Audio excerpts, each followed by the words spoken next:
Hi, it's Tiffany Lorraine Galloway. I'm the host of the Resilient Mother podcast, and I started it because of my own journey to resilience. I didn't realize I was going to become a single mother of three until a few years ago. And since then, I've done everything I can to gather resources, true stories, and inspiration. And now I'm bringing that to you.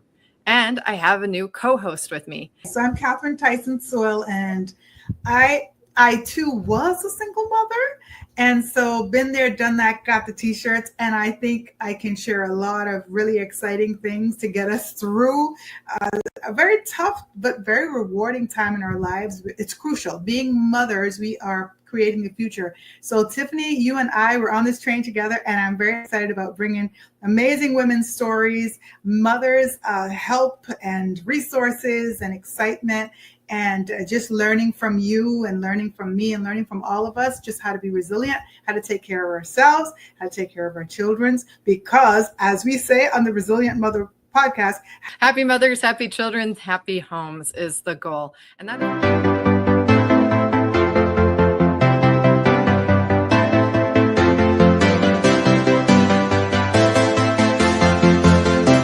Hey, we're here with the Resilient Mother podcast. And before we get started, we just wanted to say Happy New Year! It's 2025. We made it. We're here. We're alive. Thank God. We got a great year ahead. Let's start it right. All right, here we go with another episode of the Resilient Mother podcast. Excited to bring Catherine Tyson along with me on this journey. Will you please introduce yourself to those who have not met you yet? All right, so I'm Catherine Tyson Sewell. I got to add the Sewell because I'm married now. So I got to give Mr. Sewell I got to give him his props here. So Catherine Tyson Sewell, and I am a former single mother of three amazing people that call me mommy. And it was a really tough road, and but I got through it, and I am very proud of my journey. I wrote a couple of books, and I feel like I have a lot of stuff that I can share, and I love hearing your stories, and I love being a part of the stories and helping you to find that strength within, because we have it. It's there. And we are creating the future. We are preparing young people to be the adults of tomorrow. So it's a pretty big deal for me. So yeah, in a nutshell, that's who I am. Definitely. And so Catherine brings her point of view and her strengths, and each of our guests do as well. We're a very inclusive podcast for all kinds of mothers, so you can find a resource for anything that you need. My background, I'm a birth mom. I've gone through a couple divorces, and I was abandoned pregnant during COVID. So I have a very different and interesting perspective on motherhood that I bring. And it brings a lot of compassion to me, to everyone in whatever walk of life that they have, that your motherhood is sacred and that you can show up in any way that you want to with the right resources, with the right tools, with the right community and support. And we want you to find that here, and that you feel comfortable and safe in this space. So the beginning of the year, we start out with this theme that we have for each month. The whole thing is around this concept of resilient you. It happens to be 12 letters. So every month we start with one of those letters and work down the line. So this month is R. So we're going to be talking about resistance versus resilience. What do I mean by that? Well, this comes to the beginning of my journey, the reality check of this is what my motherhood is going to be right now. What do I want to do about it? What patterns do I want to keep? Which ones do I want to break? What is serving me? What is not serving me? What am I resisting to get the resilience that I need to move forward with my life? And with that concept, I have a framework that we're going to discuss as well, that at this point in my life, when I was beginning my journey of the inner work, of resilience, of grounding myself, of really figuring out who I was and who I wanted to be, I had to learn that I could create my own safety under all circumstances. And I had to do that first in order to do that for my children and to be the example of that. So we're going to talk about this framework of safety. And it is the letters, and then it's self-compassion, awareness, fortify, elevate, truth, and you. Coming to you and the mother that you want to be is the beginning of your resilience journey. Catherine, as you listen to me talk about that, can you relate to that in your journey as well? And do you feel like that was the beginning of the journey for you, or what was your beginning? So I think, I started off as a very young mother. I was raised in a church, and we were taught that, we need to get married. Um, we were very religious, so we had to get married. So that would mean that the minute that you start thinking about sex, you got to get married, right? So Mm-hmm. a lot of times, people that are in the church, they end up in situations like that, and not necessarily making the right choices for your life or based on the right things per se, but you feel like you're in love and you feel like it's going to be forever, and you get married, and you're under the umbrella of Christianity, or you're under the umbrella of vows and honoring your vows.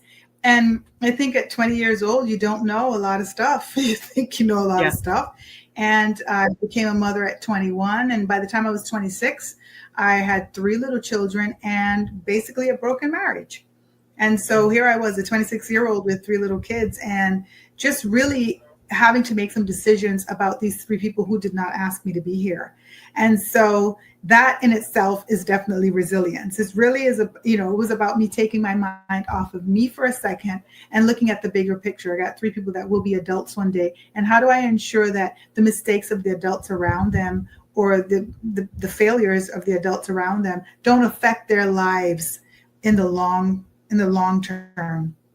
And so that's where my journey began. And I think taking the focus off of me for a second and looking at the bigger picture was what kind of made me, kind of just straighten my back and go, all right, you got big business to do. So how do we deal with this? And instead of licking your wounds or letting the world define you, or crying in a corner, it's like, yeah, you got 3 people that are depending on you. So that's where my journey started. And I think in any situation, any mothers that are watching right now, whether they're single or whether they're married, because sometimes people are married and they're on their own because they don't get the support from their spouse as they thought they would, or as they should. And so you have to make some really big decisions, right? So I think all of us as mothers really have a box that's filled with resilient stuff. And it's how we continue to fill that box, or how we take the resilient things out of that box in order for it to serve our lives. Yeah. And I think for me, my journey was about my kids, but I also realized I needed to take care of myself first. That saying of, you got to put your oxygen mask on first before you put it on the kids. So mine was a bit of an inward journey. It was about them and I was motivated by them, but I wasn't showing up in the way that I really wanted to, and knew that I had to build more strength and that resilience within myself.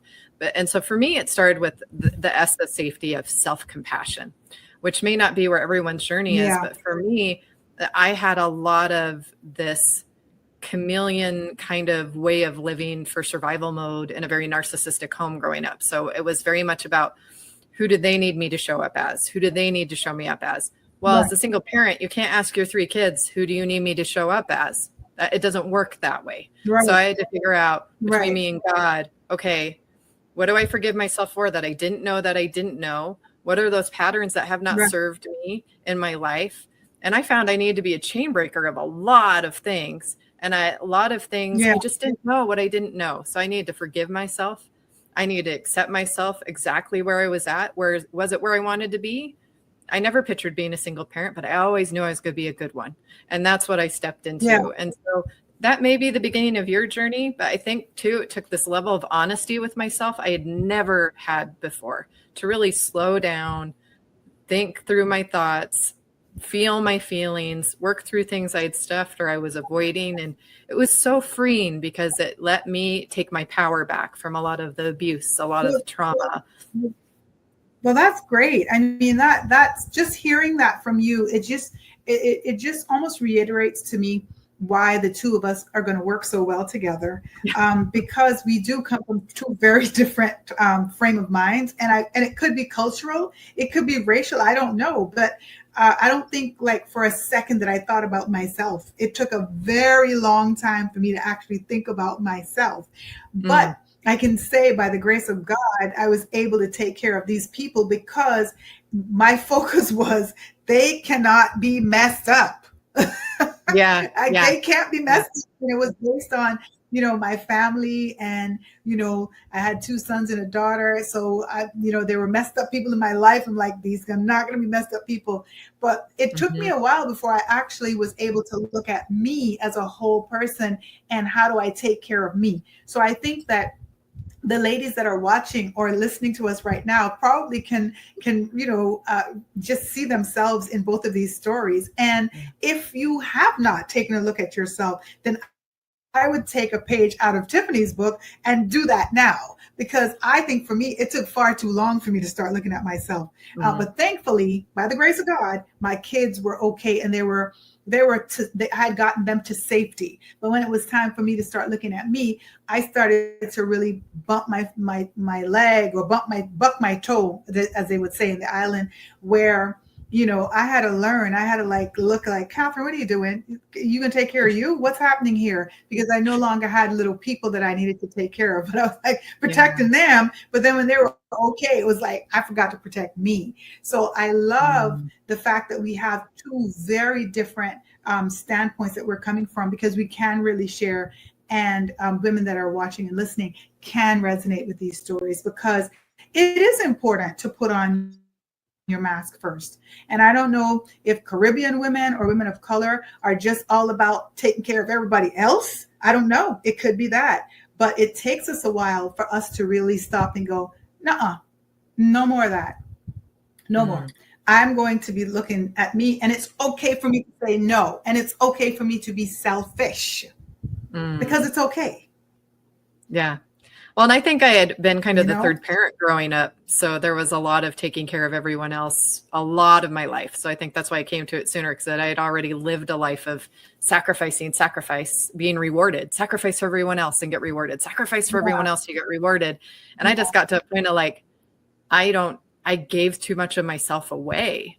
And so I think there's every chapter in motherhood where you're going to reach that at some point. And it's going to be different because there are chapters where the kids have to come first, like they do. And that's what we do as moms. We put them first. And I definitely feel like I was able to do that in when my marriage ended. More like I have full custody of all 3 of my children. I have to show up for them all the time. And so it took a while too. I mean, some of them are older. I have like an age gap. So you know about that with your new little one too. Yeah. But I love this idea of safety, because that's what we want to be in motherhood. We want to be the safe place for our children. We want to create a safe home. We want to create a safe environment.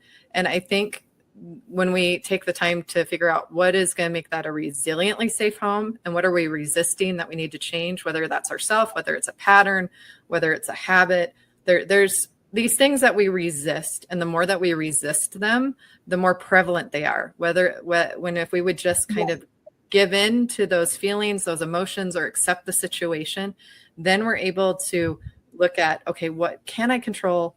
What can't I control? And it's this new level of awareness of the situation when we can get out of fight, flight, fawn, or freeze and be in that place of awareness. Absolutely. I mean, just think about a rubber band. When you pull a rubber band, eventually you pull it too tight, it's gonna pop, right? Yeah. And so it's almost there's that, right? So it's good for what it's good for, but eventually if you pull it too hard or you use it too much, it's gonna pop. And I feel like sometimes we have to let go, and we have to let go and flow. We have to know when that time is. And we also have to know that going with the flow does not necessarily mean that you're losing. Giving up a fight doesn't mean that you've lost. Sometimes you win because you spare your sanity. I was having a conversation with somebody the other day who said, I don't walk through certain doors. When I see that it's going to be a fight that I'm not going to win, I just stop at that door and I'm not coming in. And I think, oh my gosh, that was great. Just hearing that, because it's true. If you're arguing with someone, for instance, even look at it as mothers. We have a 5-year-old who completely is not going to understand why they can't eat all of the Halloween candy. Yeah. They're not. You can try to reason with them as much as you want. You literally have to go, no, you're not eating all this Halloween candy, period. I don't want to hear your reasoning because you have none. So I think sometimes we have to make decisions that, even as when we're dealing with adults, or when our children become preteens or teenagers, that we realize I'm not walking through this door because you're not going to see it, the way that the reasonable way. You are just going to continue fighting because you want to win. But sometimes we do have to give up that win in order for us to really win. Yeah, it's like pick your battles is what it makes me think about. And I definitely have to evaluate those with the 3 kids and my teenager especially, because it's like, is this worth getting into, or I'm just going to accept this as a mood swing she's going through, or like that kind of thing.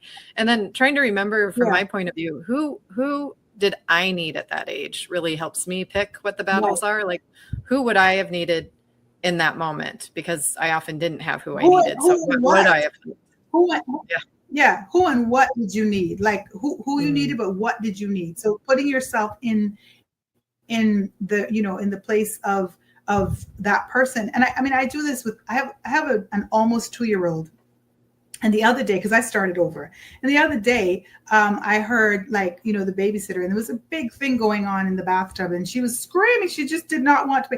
And so I because I happened to be home, and I said, all right, so maybe she doesn't want to do that. Like, let's just fill the tub. And I gave her a little cup so that she could throw it on herself. Like, I know we want to soap her down and scrub her down and get her squeaky clean. But today she wasn't feeling it. Some days we don't feel it. Yeah. Some days, like, I'm trying to think, she's a person, right? She's a real person. So, fighting this resistance once again. So we're going to fight. She's slippery. First of all, she might end up getting hurt because you're trying to hold it. She's right.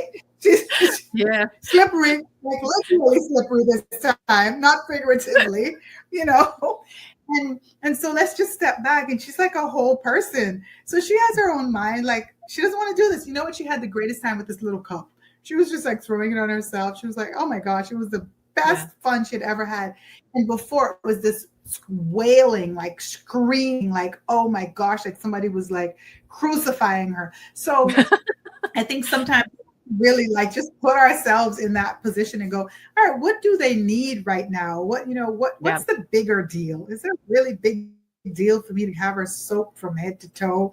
Is there going to be a problem if we don't do that today?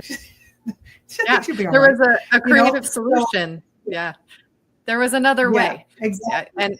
And it may have worked out even better than the original way. And I think it is really important not to be too black and white as a mother, because you become too rigid. Yeah. And I don't think it allows kids to develop a sense of self in the way that they need to. They need to have their voice heard. Like, you were hearing your daughter's voice and you're honoring a daughter, right? I'm going to have to right. Absolutely. That's what I'm like. I don't want her to like think of a bath as this tormenting thing.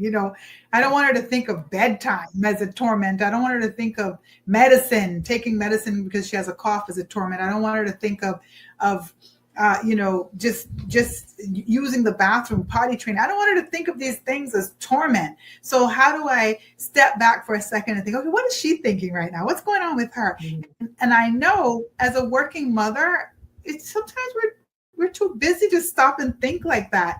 But if we do, it actually makes our job a little bit easier, believe it or not. And you know what it does too? It creates this trust in our children for us. Like, oh, she's going to think about my feelings, and it also creates a relationship eventually.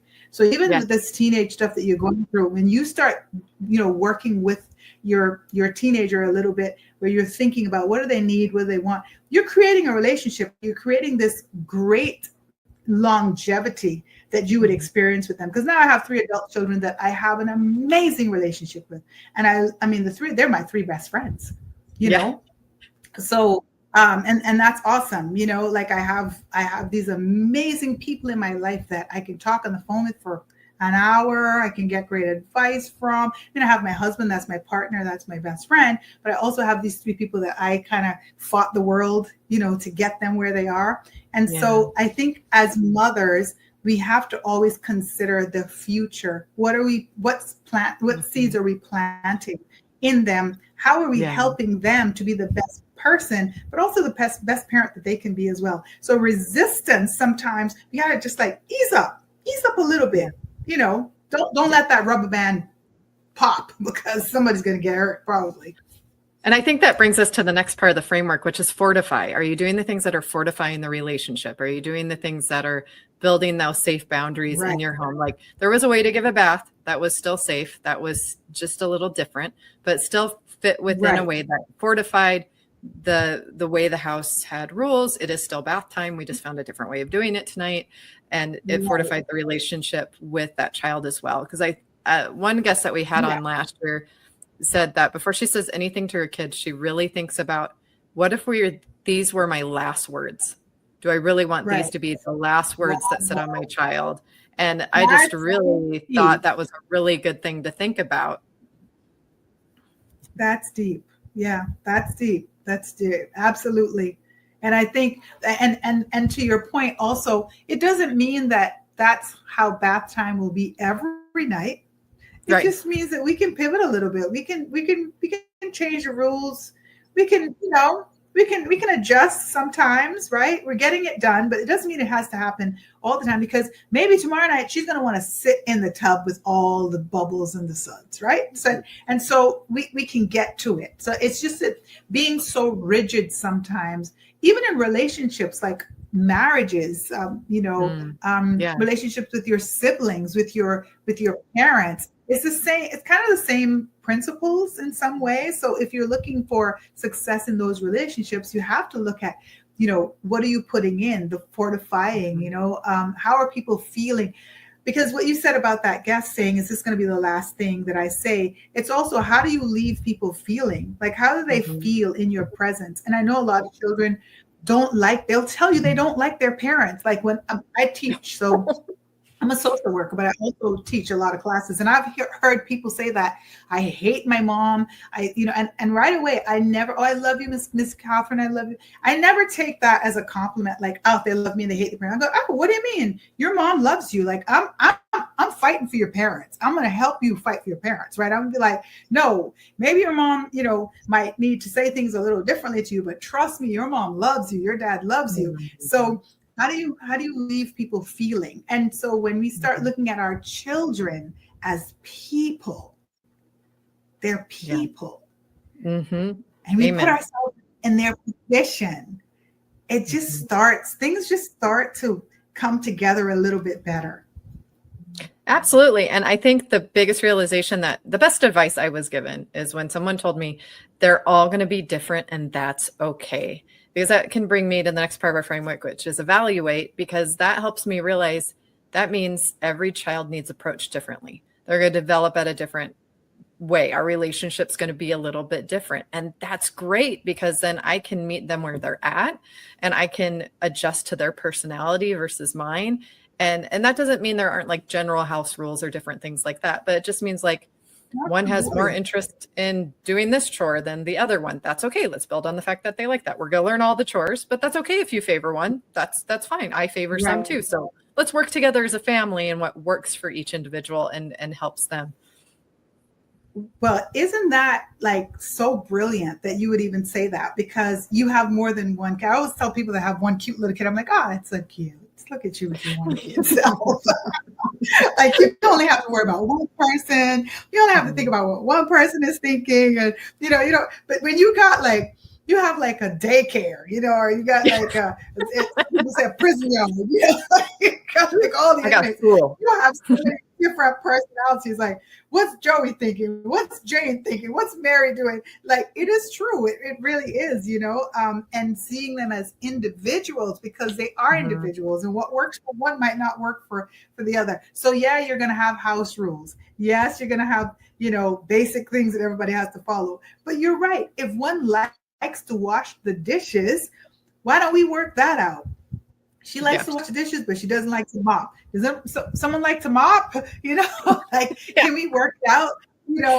Or can we do you do Mondays, or and can we change it? Like, maybe you do mornings, or like, there's no set way for every single thing. Every single thing doesn't have to be set in stone. Even if your parents were like that, it doesn't mean that they were right. You can always do it different than your parents. Like my mom, I'll tell you right now, my mom raised me cussing. That one would cuss like like a sailor. So now she would cuss me if I do something, you know. But she wasn't like a belt person. I don't remember like getting a spanking. I don't remember. I literally remember like one spanking in my life. But she would cuss, you know. And so when I had my little kids and she would cuss, I'd say, "Oh no, we don't curse." Oh, I cussed you, and we were cussing. Like, yeah, but I don't cuss my children. Okay, so you know, and that was a fight. That was a fight for me to really, you know, understand like that. I didn't like how that feels. I don't like if my mom did that. Like I would prefer for her to just like, you know, maybe just sit me where I needed to be sat instead of saying, yeah. So you can do things a little differently. But I also know that my mom she was not big on enforcing the chores. So she'd cuss me out because I didn't wash the dishes. So maybe it would have been better for her to make sure that I did chores instead of cussing me out. Yeah. Well, and we can be different. Yeah. Well, and with people listening on this podcast, the idea is that by the end of the year, if you listen with us and you come along, you're going to learn all these different tips, tricks, strategies, different things that moms do. And instead of going down the comparison route, I hope what you're doing is going, oh, I should try that. Maybe that'll work for me. Or, I don't have to do it the way my mom did it. Or, oh, that might work better for this kid than that kid. Or, oh, I can relate to that mom. I'm not alone. I'm really hoping that you find value somewhere in here that you can just take with you and build and incorporate into your life as a mom. We just don't have the old quilting circles that we used to have. I know for me, my mom and my sisters and I don't really have a working relationship. And so I'm out here also learning along the way. I love interviewing the different people and I take home the tips and tricks too, and I apply them to me. Do they all apply? Do they all work? Not always. And sometimes I still have to evolve and change as I go. We just moved from a townhome to an apartment. It's definitely different. And I'm still trying to figure out what works here than it did in the last place. And the age, the development, what chores they can do, what they can't do, like it's constant, which is a beautiful thing because it stretches us to grow, but it's a learning process too. So, you know, do what works for you within reason. This is our quilting circle. This is our quilting circle. That's what I'll call it. And I'm not, by the way, moms, don't feel bad. If you're a cusser, don't feel bad. I'm not judging. I'm just saying that I wanted to do something different. Yeah. You know, my kids, when they were smaller, they got a ride. One of my best friends, and she did the school pickup run, and she would cuss somebody in traffic, and she said something very, very mild, and they were like, oh, "You just cussed," and she was like, "No, I didn't. That was not a cuss." And she said, "You're a poor kid.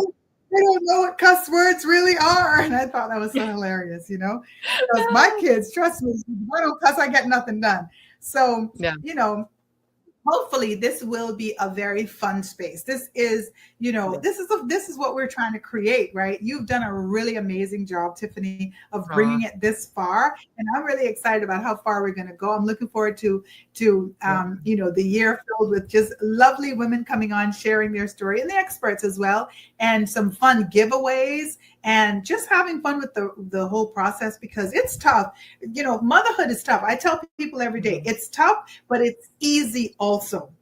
It's easy when you get the right stuff down pat. When you get the foundation built, it's like a house, right? If you don't build the foundation, it is going to fall down. It's going to start breaking. It's going to start doing all sorts of stuff.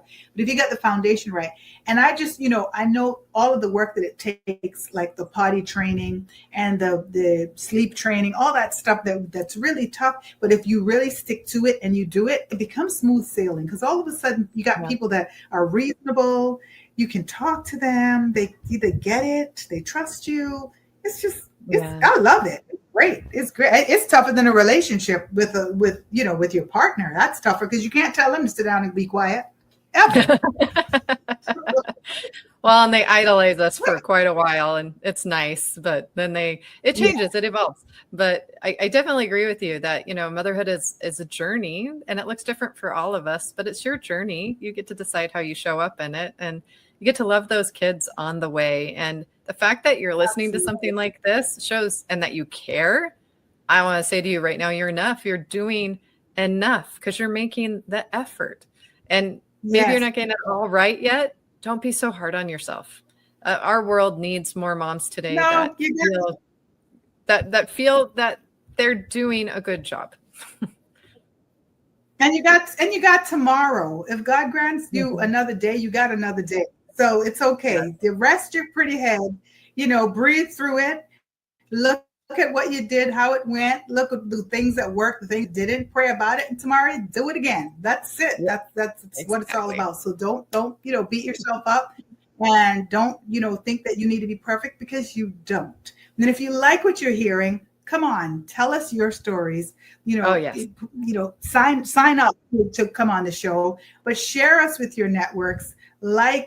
Share it, put it on all of your platforms as well, because we need this to really, this fire to just kind of blaze through our motherhood communities, because we all are powerful. We all deserve to live the best life that we can live, as well as provide the best for our children. We all deserve that. Our kids deserve that. And we weren't meant to do it alone. We're really meant to do it as a community and together. A village raises a child. So we're just creating a bigger village with more resources, with more possibilities, more stories, more truth. We just want to hear from you. We want to share you and give everybody more options, and to see more possibilities, to get curious and just elevate what our motherhood is. And we can do that for each other. And we want to create that space for you here. So subscribe, share, come be a guest, come be a sponsor. It will all be here for you, and we'll just keep growing, and we'll just keep showing up. So just get on the train with us. Come on, it's moving. Come on, you got to run. You got to run to jump in, but let's go. We got you. It's 2025. It's a new year. It's our new version of our podcast, and it can be a new you, a new motherhood. However you want to embrace it this year, we're here to help you. We're here to elevate you. And I just want you to know you've got this. Resilient to you. And we'll see you on the next episode of The Resilient. We made it. Yeah. And we'll see you on the next episode. We made it. Happy New Year. Welcome to 2025. Yeah. Come on, let's do this thing. All right. Well, I believe in you, Resilient You. Thank you, Catherine, for being here. And we'll see you on the next episode of the Resilient Mother Podcast. Thank you for joining us today. Please don't forget to subscribe so we can share this message. We are a worldwide podcast with guests all around the world, and we want to continue to grow this community. You can find us on socials. You could also be a guest. Look for that link below if you'd be interested in being a guest on the podcast. If you know a sponsor or would like to be a sponsor, please reach out to me or Catherine as well. Sure. We want you all on this journey. We want to hear your stories. We want to share your stories. We want to gain strength from each other, because together we're stronger. And to never forget the blessing of being a mother and what we're creating. We're creating the future every single day of our lives. So get on this train with us, and let's do this thing, moms. I believe in you. Believe in yourself. God bless. And we'll see you around. Take care.